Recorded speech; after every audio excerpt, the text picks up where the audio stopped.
नमस्कार, मैं हूं सोनिया और आप देख रहे हैं एक्सप्रेस न्यूज भारत।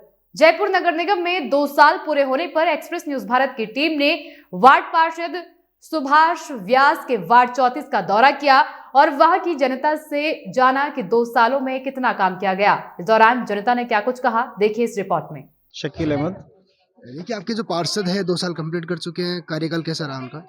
अच्छा है, अच्छा रहा। सुविधाजनक है, व्यवहार भी अच्छा है, काम भी बताते हैं, जो काम सही करते हैं, कोई दिक्कत नहीं है उसमें, कोई तकलीफ नहीं है मतलब किसी चीज़ पहले में। के जो पार्षद थे, अभी के जो पार्षद है, कुछ अंतर दिखाई दिया आपको? ये थोड़े बेस्ट है, पहले वाले थोड़ा सुनता नहीं थे, ये थोड़ा सही है। कुछ भी काम होता है, समस्या होती है, छोटी मोटी कोई समस्या होती है तो वो पूरा कर देते हैं हमारे। 2 सालों में काम हुआ कुछ? हाँ, काम तो हुआ है, सड़कें वगैरह बनी हैं, हम जहाँ अच्छे रहते हैं, बढ़िया काम हुआ है, कोई दिक्कत ही नहीं है इस चीज़ में। तो दिक्कत क्या आएगी बताओ? क्या नाम आपका? सरताज मोहम्मद। कैसा कार्यकाल रहा आपके जो पार्षद है उनका? अब अच्छा राज्य हमारे पड़ोस में रहते हैं और अच्छा काम करते हैं। जब भी जाते हैं उनके पास हर समस्या को दूर करते हैं खुद के स्तर पर। सुनवाई करते हैं आपकी? बिल्कुल कोई समस्या आपके वार्ड में अभी? जी नहीं, समस्या तो कुछ नहीं है। बाकी साफ सफाई को लेकर जो साफ सफाई की रहती है, बस ऊपर टाइम से नहीं आ पाते हैं। पागल ही, आपके वार्ड में समस्या क्या है? कुछ भी नहीं है, कुछ भी नहीं। आपकी जो पार्षद है सुनवाई करते हैं आपकी कोई भी समस्या को लेकर? करते हैं ना, बढ़िया है, कोई दिक्कत नहीं, व्यवहार कैसा रहता है? बढ़िया। क्या नाम आपका? अब्दुल रहमान। देखिए, आपके जो पार्षद है 2 साल कंप्लीट कर चुके हैं, कार्यकाल कैसा रहा उनका? सही है। सही रहा। हाँ कोई भी कार्य लेके जाते हो तो सुनवाई करते हैं आपकी? हाँ, सुनाई करता है, सुनाई करता है। मेरा नाम बसंती है। जी, कैसा कार्यकाल रहा पिछले 2 साल का आपके जो पार्षद है? सही है। सही रहा। हाँ, कोई समस्या आपको आ रही है? नहीं कुछ नहीं। साफ सफाई होती है टाइम पे? हाँ, कैसा कार्यकाल रहा पिछले 2 साल का आपके जो पार्षद है? अभी तो ठीक चल रहा है वैसे, बाकी कोई दिक्कत तो है नहीं, साफ सफाई वाले भी आ रहे हैं, बाकी साफ सफाई सही हो रही है।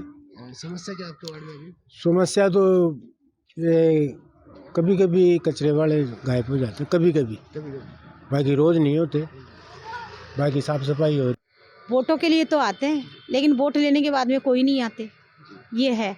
जैसे अभी बीच में समस्या थी लाइट की, वो अब जैसे नाली गंदी पड़ी है, यहाँ पे रोज कचरा नहीं उठता है, तो दिक्कतें तो होती ही है ना, बस ये है। लेकिन हम लोग बोलते नहीं है। समस्या लेकर गए पार्षद के पास कभी? अब कॉलोनी में गए भी हैं, ऐसा नहीं है कि नहीं गए, लेकिन अब पता नहीं क्या हुआ उसका, तो कुछ दिखा नहीं है अभी हमको।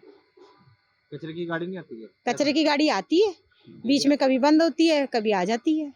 अभी तो आ रही है इन दिनों में। तो और क्या समस्या आपके वार्ड में? समस्या वैसे और कुछ नहीं है अभी तो, नाली वगैरह की तो है ही है। लाइट को लेकर? नहीं, अभी लाइटें वगैरह सब हैं और तो कोई दिक्कत। जयपुर के वार्ड नंबर 34 का दौरा करने के बाद अभी हम मौजूद है वार्ड नंबर 34 के पार्षद सुभाष व्यास के पास। आइए जानते हैं पिछले 2 साल में यहाँ के जो पार्षद है इन्होंने कितना क्या कार्य सफल किया और क्या समस्याएं बची है।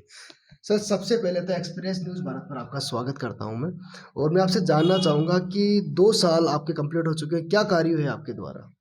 मेरे यहाँ पर नेहरू नगर की, इंदिरा कॉलोनी की, सिंधी कॉलोनी की, सणकार कॉलोनी की सड़कें जो थी वो सारी कंप्लीट हो चुकी है।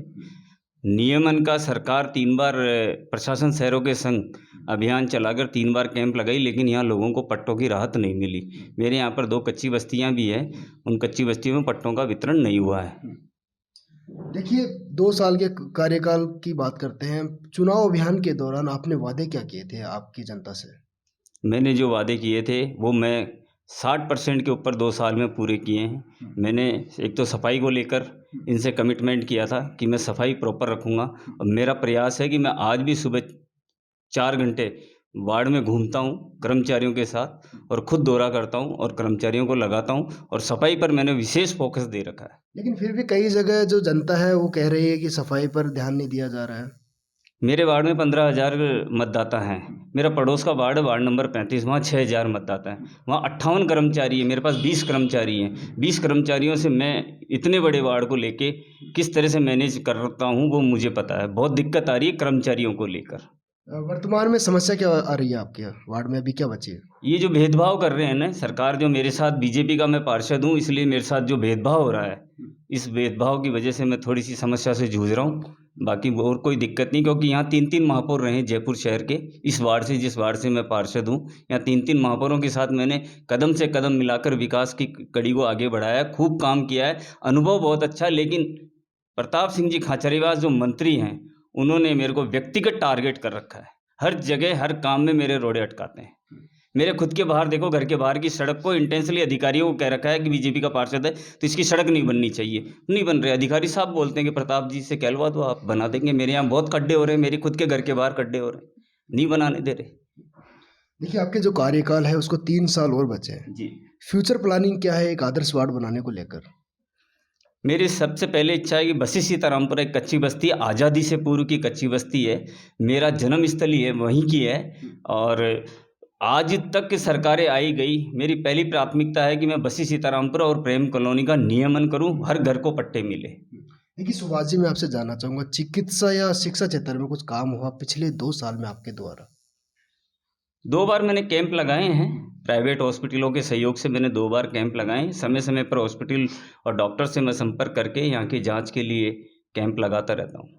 और आज भी मेरी स्थिति है कि रात को 12 बजे भी मुझे कॉल करता है ना, तो मैं अपनी गाड़ी में बैठाकर हॉस्पिटल लेके जाता हूँ। अभी मेरे पास 1 महीने पहले एक बच्ची का फ़ोन आया, 11-12 साल की बच्ची थी, मेरे घर के पीछे यहाँ मंदिर में ही रहती थी, तो उसकी मम्मी की तबीयत ख़राब हो गई रात को 12-12:30 बजे।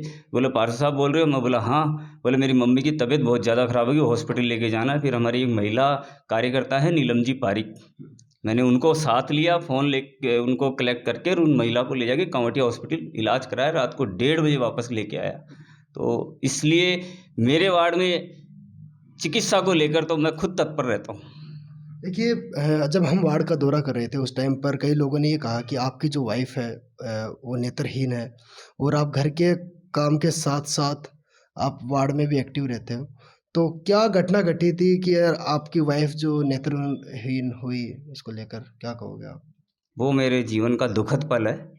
2001 में मेरी शादी हुई थी, 2002 में पता नहीं क्या हुआ, सिर में दर्द और वोमिटिंग वगैरह हुई, उससे पूरी बॉडी डैमेज हो गई और डॉक्टरों ने मुझे मना कर दिया था कि ये डेड बॉडी, जिस भी डॉक्टर के पास लेके जाता डॉक्टर ये कहता कि डेड बॉडी है, ले जाओ, नहीं बचेगी ये। मेरा अंदर का विश्वास ये था कि नहीं डॉक्टर साहब आप ट्रीटमेंट करो, ये सही होगी सही होगी। और लास्ट में यही हुआ, ऊपर वाले ने सुनी, वो सही हुई, लेकिन दोनों आंखें चली गई इलाज के दौरान। कोई ना कोई दवा जो थी वो साइड इफ़ेक्ट कर गई आई साइड पे, ब्रेन में, जिससे दोनों आई साइड चली गई। बहुत दोहरी जिम्मेदारी है परिवार की मेरे ऊपर। तो बिल्कुल भी दिखाई नहीं देता? नहीं, बिल्कुल नहीं दिखाई देता। मैं परिवार को भी संभालता हूँ और ये वार्ड भी मेरा परिवार है, ये परिवार समझ के मैं इस वार्ड के लोगों की, मेरे जनता की सेवा करता हूँ। देखिए, हम बात करते हैं विधानसभा चुनाव को लेकर 2023 के खासकर, किस तरीके से आपने तैयारियां कर रखी है और क्या कहोगे आप? बिल्कुल हम विधानसभा जीतेंगे, सरकार बीजेपी की बनेगी, इस विधानसभा को भी हम अच्छे बहुमत से जीतेंगे। देखिए, बार बार आप जन आक्रोश यात्रा भी चल रही है जो 1 दिसंबर से लेकर 14 दिसंबर तक रही, उसको लेकर क्या कहोगे आप? मैं जन आक्रोश, मैं आपको जानकारी के लिए बता दूं, जन आक्रोश यात्रा का मैं प्रभारी था सिविल लाइन विधानसभा का, और मैं विधानसभा के 24 के 24 वार्डों में जन आक्रोश यात्रा में मैं साथ था। जनता का इस सरकार के प्रति ज़बरदस्त आक्रोश है, ये सरकार कोई काम नहीं कर रही। आक्रोश क्यों करना पड़ा आपको? जनता का आक्रोश लेके गए थे, हमने आक्रोश नहीं किया, जनता का आक्रोश था। वो जनता का आक्रोश के पत्र हम भरवा रहे हैं, जनता से भरवा रहे हैं, मिस कॉल करवा रहे हैं। अभी भी मैं कार्यक्रम से आ रहा हूँ, जन आक्रोश के कार्यक्रम से आ रहा हूँ, उसमें हम मिस कॉल भी करवा रहे हैं, जनता से पत्रक भी भरवा रहे हैं। ये हमारी स्वेच्छा से नहीं कि हमने हमारी मर्जी से या पार्टी को फ़ायदा देने के लिए हमने जन आक्रोश, ये पार्टी ने पहले फीडबैक लिया है हर विधानसभा का। 200 की 200 विधानसभा में हमारी जन आक्रोश यात्रा गई है, जनता में आक्रोश था इसलिए ये यात्रा लेके गई। सरकार की क्या कमियां नजर आई आपको? सरकार तो हर क्षेत्र में हर मोर्चे पर फेल है। आज आप महिला की सुरक्षा को देख लो, रोजगार की सुरक्षा को देख लो, बेरोजगारी को देख लो, युवाओं को भत्ता देने की देख लो, किसान को देख लो, किस क्षेत्र में पास, सब जगह फेल है। खाली घोषणा। नगर निगम हेरिटेज में समितियां नहीं बनी है, उसको लेकर आप क्या कहेंगे? नगर निगम हेरिटेज में समितियां नहीं बनी। नगर निगम हेरिटेज के इतिहास में पहली बार देखने को मिला है कि बीजेपी के, चाहे विपक्ष के पार्षद हो, चाहे सत्ता के पार्षद हो, चाहे निर्दलीय पार्षद हो, तीनों ने अब तक सामूहिक रूप से धरना दे चुके, लेकिन इस सरकार की कान पर जूं नहीं रहेंगे। आपसी विधायकों की खींचतान की वजह से ये समितियां नहीं बन पा रही है। अभी भी निर्दलीय पार्षदों ने काफ़ी लंबे समय तक भूख हड़ताल तक करी है, लेकिन उनको कोई ना कोई लॉलीपॉप दे के विधायकों ने उठा दिया। 8 दिन का 10 दिन का समय दिया था, वो भी निकल गया, उसके ऊपर भी समय हो गया, लेकिन अभी तक इनकी मंशा नहीं है, क्योंकि ये नहीं चाहते काम हो जनता के। जब तक समितियां नहीं बनेगी जनता के काम नहीं होंगे। 2 साल का कार्यकाल इन्होंने वैसे ही निकाल दिया। देखिए, आपने अभी कहा, थोड़ी देर पहले ये कहा था कि कमियां बहुत सारी नज़र आई 4 साल का जो कार्यकाल रहा, खासकर गहलोत सरकार का। तो क्या लगता है आपको, जो कमियां नजर आई उसको पूरा कर पाएगी आपकी जो सरकार आएगी उस टाइम पर? बिल्कुल हम पूरा करने का प्रयास करेंगे और पूरा करेंगे। अब तक जब भारतीय जनता पार्टी की सरकार बनी हुई, मैंने आपको पूर्व में भी बताया कि आज मैं मेरे वार्ड की बात करूं तो यहाँ नगर निगम के अंदर जब महापौर रहे हमारे यहाँ मोहनलाल जी गुप्ता ने बसी सीतारामपुरा जो आज़ादी से पूर्व की कच्ची बस्ती है उसके नियमन करने के लिए पूरा प्रयास किया। उन्होंने लोगों के पैसे भी जमा हुए। आज ये प्रेम कॉलोनी है, प्रेम कॉलोनी का पैसा भी मोहनलाल जी गुप्ता के समय जमा हुआ। आज ये नाले की शिकायत जो लोग कर रहे हैं, जो एक टुकड़ा बचा हुआ है, इससे पहले का बहुत बड़ा इसका क्षेत्र, नाले का क्षेत्र मोहनलाल जी गुप्ता ने ही उसको कवर किया है। देखिए, हम बात करते हैं जयपुर शहर की। जयपुर शहर में नशा काफ़ी बढ़ता हुआ नज़र आ रहा है, उसको लेकर आप क्या कहोगे? ये तो सरकार को कहीं ना कहीं जागरूकता अभियान चलाना चाहिए और पुलिस की भी यहाँ कहीं ना कहीं शिथिलता है कि वो रात को 6 बजे बाद चाहे सार्वजनिक पार्क हो या सार्वजनिक स्थलों पर दबिश दें, तो वास्तव में भारी मात्रा के अंदर ये जो आज की युवा पीढ़ी है मादक पदार्थों की तरफ से बहुत ज़्यादा आकर्षित है। इस पे कहीं ना कहीं अंकुश लगना चाहिए, प्रशासन को इस पे जागरूक होना चाहिए। देखिए, ये था हमारे साथ वार्ड नंबर 34 के पार्षद सुभाष व्यास।